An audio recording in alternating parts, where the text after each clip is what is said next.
que nous vivons dans la merde de nos ancêtres? Oui, vous avez su que dans la civilisation des pharaons dans laquelle les Oatons et les Égyptiens anciens ont protégé les monuments par des travaux magiques comme la merde satanique qui va contaminer ceux qui vont essayer de révéler les tombeaux des rois pharaoniques. Oui, nous devons reconnaître que notre pays est damné. Je vais vous mentionner des situations réelles ont eu lieu avec des personnages historiques. Oui, pour moi, le raconté de Napoléon quand il a décidé d'occuper l'Égypte pour faire une colonie au nord de l'Afrique. Oui.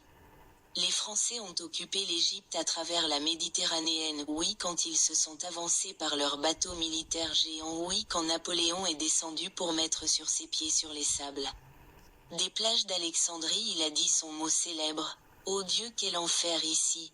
Oui, la température haute des sables ont brûlé ses pieds. Oui, il a voulu rester en Égypte pour toujours, mais quand il est arrivé au Caire à Giza pour visiter les pyramides, il est entré la chambre du roi Khofo et après que les minutes il est sorti de la chambre et la peur et la panique ont été dessinées sur son visage et il n'a pas pu cacher sa peur et quand ses soldats l'ont demandé de qu'il a eu peur de et qu'il a vu dans la chambre royale, il a refusé de répondre et a commandé ses soldats et ses officiers de sortir de l'Égypte et retourner à l'Europe, surtout quand il a su que ses armées ont débuté de perdre les batailles en Europe malgré le succès qu'il a remporté au début de la guerre et après quelques minutes il a été isolé de sa place et a été isolé dans une île jusqu'à sa mort et les historiens que Napoléon n'a pas été empoisonné mais il est mort d'une maladie mystérieuse, ils n'ont pas pu la préciser. Yahoo Mail.